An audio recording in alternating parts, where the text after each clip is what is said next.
Assalamu alaikum guys. I wanted to do a video on Iqbal's concept of self, khudi, um, especially from the context of the 21st century and how we can apply or what we can learn from Iqbal's central theme or idea, his central sort of concept within his entire philosophy, which was the concept of khudi or the self or selfhood.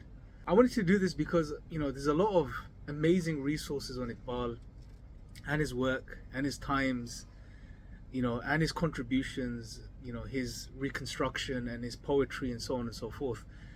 But I wanted to look at it from a practical perspective, and this is what I did in my dissertation as well. I wanted to explore not only his concept of self, but how we can take his concept of self or even if we can take his concept of self and apply it to our times, our age. So a couple of thoughts that I wanted to share and articulate, because this also helps me, figure out and piece things together in my own mind. I'm currently working on an article which should be out hopefully on the Sapiens Institute page or website in a couple of weeks, inshallah, which sort of summarize some of the concepts and ideas that I dealt with in the dissertation. And obviously there'll be a more lengthier version hopefully later on this year or maybe early next year, based on the dissertation. But nevertheless, I want to share some ideas with you now, some practical beneficial things that we can take and implement and understand. So the very first thing, what we have to remember, or some conceptual things about Iqbal's philosophy or his thought and his concept of khudi. Number one, we have to recognize that he functioned within a certain socio-political environment. Early 19th century, the colonial powers were doing their business in the subcontinent. The Muslims were defeated. They were not only being affected by the colonial oppression, but they were also being targeted and affected by these new evolving and imposing epistemologies like empiricism and science. Furthermore, there was also internal issues going on, this concept of fatalism or within the Muslim community, which was pushed by some of the Sufi groups at the time, where one is to sort of lose themselves in their worship of Allah. And what I mean by this is just to focus on that and not worry about the worldly life in any way, shape or form, and take that to an extreme. And the other thing was to just give up as far as destiny was concerned, to just completely say, oh, okay, it's in the hands of Allah, we can't remove this oppression, we can't deal with the colonialists, we just have to sit back and let things unfold. And he realized these issues that were taking place, and this sort of laid the foundations for his entire philosophy. Fundamentally, his concept of self is khudi. Now, there were also other factors and influences such as Western thought and philosophy. No doubt there was some influence or inspiration, if you like, from the works of Nietzsche and so on and so forth. But it's not like how some academics and some people have made it out to be, that Iqbal copied Nietzsche. He took his idea of Übermensch and he just renamed it, Mard Mu'min, or the believing man, and his concept of self was tied in with this, and essentially he just took from Nietzsche. No, this is not the case. When you study his works, his concept of self, his philosophy, you realize that his entire philosophy, especially his concept of self, his khudi, is based within the Islamic sources. It's taken from the Quran itself. This is an important point to highlight. So yes, there may be some influences, some inspiration coming from the West, the Nietzsche and so on and so forth, but overall the fundamental drive, inspiration, comes from the Quran itself. Now, I'm not going to get into this in a lot of detail, but we know that there's many accounts. One account of Iqbal, when someone went to see him and inquired about where his philosophy of self came from, he referred back to the Quran, especially the verse in the Quran where Allah says, "Do not be like those who forgot Allah, and therefore Allah made them forget themselves." Now, this was some of the sort of environmental factors that he functioned within, and therefore led to the development of his concept of self. And what he did was quite genius. He took already existing principles and concepts within Islam which were not being appreciated at the time, and he reconstructed them or modeled them in a way which would be appealing to the people of his time. And again, the central idea was the concept of self. Why he focused on this? Because he wanted the Muslim to rediscover himself or herself, rekindle that fire within themselves, and create change in this world and become leaders and really fulfill the role of vicegerents, as Allah mentions in the Quran. To become those leaders, those people that the world looks up to. He wanted them to get out of their stagnation and move forward in a very powerful and dynamic way. And this at times did lead Iqbal to walk the rope, if you like, or push the boundaries in some ways. And this is why many of his works, unfortunately, a lot of his stuff is misunderstood, and therefore people say that he was completely off track. But however, there are some things, even if you understand them properly, that really do push the boat out there. But nevertheless, I really believe, he was a genius. He functioned within a specific framework, and he did the best he could, and he did a phenomenal job. So anyway, without getting too carried away in the discussion of his environment and the factors and all of this type of stuff, let's talk about his concept of self. And I've done other videos on this before, but essentially, khudi, when Iqbal speaks about the khudi, which is a word he takes from the Persian, but when he refers to it, it's not referring to the ego or the prideful self, it's essentially referring to the whole unit, the human being, with the essence of the human being being the soul, the ruh that Allah created and breathed within us.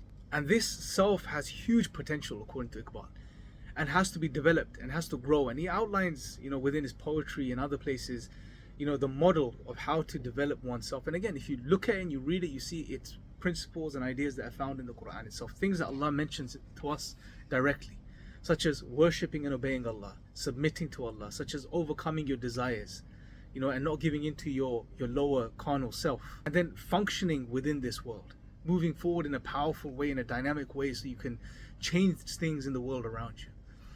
And he highlights this process as one moving towards Allah, developing one's relationship with Allah, their creator. And through this, really discovering oneself and developing oneself, one's khudi. And then once the individual becomes ignited, for them to return back to this world and do powerful work.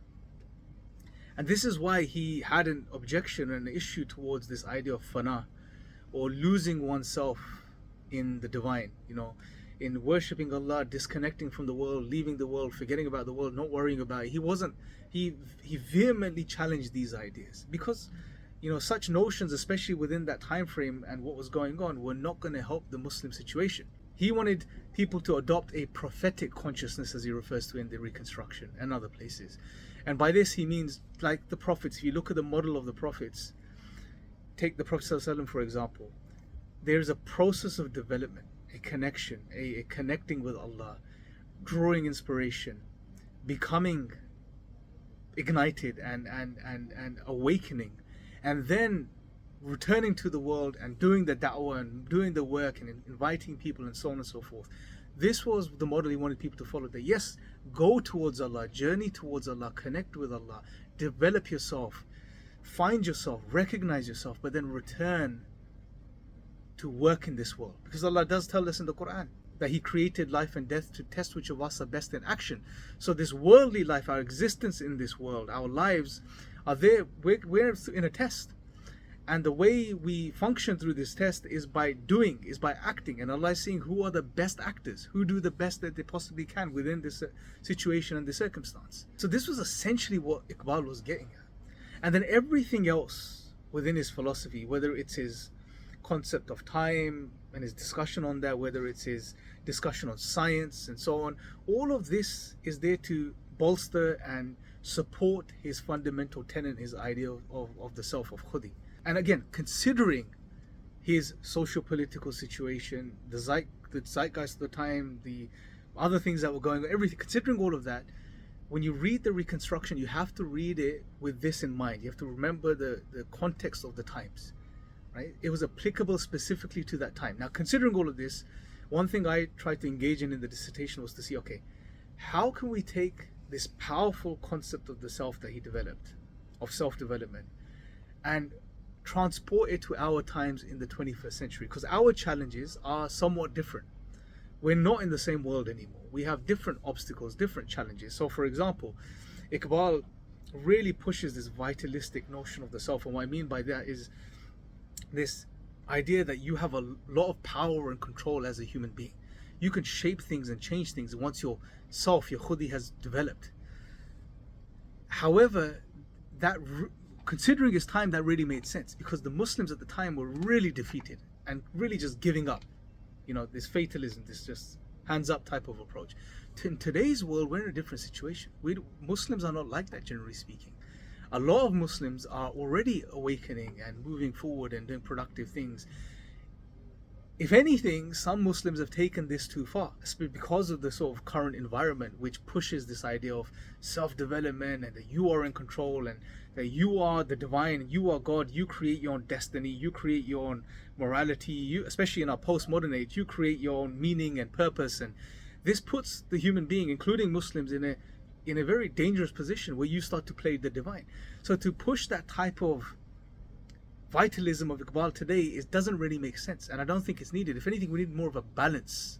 The Muslim needs to understand the balance between divine decree and your ability that Allah has given you to function within this world, and to really discover that balance and realign yourself, so that you don't become fatalistic and you don't just give up and put your hands up, and at the same time you don't start acting like you are the divine yourself, that you can manifest everything and all of this type of stuff. So more of a balanced approach in that regard is required to bolster and support the development of the self. Furthermore, one more thing I would want to touch on in this video without making it too long is his discussion on science. What we find when you read Iqbal is that what he was fundamentally trying to do was trying to build this bridge between science and Islam, because science was such a dominating epistemology and force at the time, and it was being pitted up against religion and Islam in particular. We have science, we don't need religion. And those are the early days where this idea of even scientism and empiricism was really being pushed. So you can see Iqbal trying to remedy this by showing that there's no real contradiction between Islam and science. They actually go hand in hand. They both are trying to arrive at or come to the same ultimate truth, just using different modes or modalities. However, in our times, it's like the bridge Iqbal built, some people, including some Muslims, have crossed that bridge too far, where science becomes everything, and it almost becomes a barrier between you and Islam now, from a different angle, where you put science in an epistemological hierarchy above revelation. And again, this is problematic. So in our times, what we need to do is, again, have that balanced understanding of science and Islam, and understand the hierarchy of epistemologies, that once you recognize that Islam is from Allah, the Quran is from God, then that becomes the highest source of knowledge for a Muslim, as opposed to science or any other epistemology. But that being said, we don't reject all other epistemologies, because we recognize that science is a gift from Allah. It's a tool that Allah has blessed us with. Why? I mean, just look at the philosophy of science. For us to do science, there are certain axioms that have to be in place. I mean, you need a rational, intelligent human being, a mind that has the ability to attain truth. And you have to assume this within science. Now, as from a purely naturalistic, materialistic, reductionist model, you cannot account for truth-bearing rational faculties. Thomas Nagel, in his book Mind and Cosmos, articulates this in a very beautiful way, along with consciousness. So this is a fundamental tenet or axiom of science that you require, which science cannot justify, because you require it to do science in the first place. Otherwise, it would be like a dog chasing its own tail. Furthermore, we have to also realize that science is not this, grand epistemology, the be-all and end-all that can answer all questions. This is false as well. Science is a tool which has a scope and is limited to the study of the physical material world, things we could perceive through our senses. And this is a limitation of science, not to take anything away from science, but to put things within context. So when it comes to other realities, other aspects of reality, meaning, morality, ethics, all of this type of stuff, science doesn't have a foot in the door. It's beyond the scope of the scientific method. So what we need to do in our times is to not build a bridge, essentially, but to really bring people back to the right balance between science and Islam. And yes, they go hand in hand. Allah encourages us to engage in the scientific study of the world. When Allah, for example, tells us to do we not see the clouds and the sun and the moon and all of the physical things around us, because they're signs. But at the same time, we have to recognize what science is, its limitations, its scope, and then recognize what religion and revelation are from Allah. And once we understand these two domains properly, we can see the reconciliation. We can see where they fit in with within our worldview or our way of understanding the world and reality. And there won't be any contradictions. So if science says something which goes against Islam, for example, that's fine. That's within the domain of science. It's a tool. It's possible we're not understanding things completely, or we're probably understanding things incorrectly at that point. And also, another thing with revelation, and this is a side point, is that a lot of times we see these contradictions between Islam and science because we are interpreting certain verses of the Quran in a particular way and understanding those verses in just one context, and we assume that there is no other context to those verses, which is not true. We know many verses in the Quran have a scope of different interpretations that the scholars have shared with us. So then why pick one and assume that's the correct one and then try to link it to science or see that there's a contradiction there? Once you understand the way the exegesis of the Quran works, and that in many cases there are multiple interpretations of a given verse, it's fine. It could just be that we haven't understood the verse correctly, or that the science is not accurate in a case, or that it's just the best we have currently. So there doesn't necessarily have to be a contradiction there. But anyway, that's a side point. Essentially, to summarize what I'm getting at is, I think the concept of Iqbal's khudi is very powerful, and it's timeless because it stems and originates from the Quran itself. And we need to again reflect upon it and reload it, if you like, within our current time frame in the 21st century, but at the same time recognize that certain supporting elements of the khudi, as articulated by Iqbal in the early 19th century, were very context dependent, and we need to tweak those things within our times so that we can really, develop ourselves and become those people that act as guiding lights for humanity, inshallah. So I'll leave it at that. Inshallah, the article will be out in a few weeks. That will have a bit more detail, and then inshallah, once we do publish the dissertation in some form, that will give you more of a context in regards to this. But anyway, I just wanted to share those thoughts with you, inshallah. I think Iqbal's work, he was a genius. His work is profound, and it's even profound, if we look at it from the context of our times in the 21st century, and there's a lot we can learn from it and gain from it. But at the same time, all we need to do is tweak a few things, considering our current age, and we can still benefit from it immensely, inshallah. I'll leave you guys with that, inshallah. Let me know your thoughts in the comment section below, and I'll speak to you guys next time. Assalamu alaikum.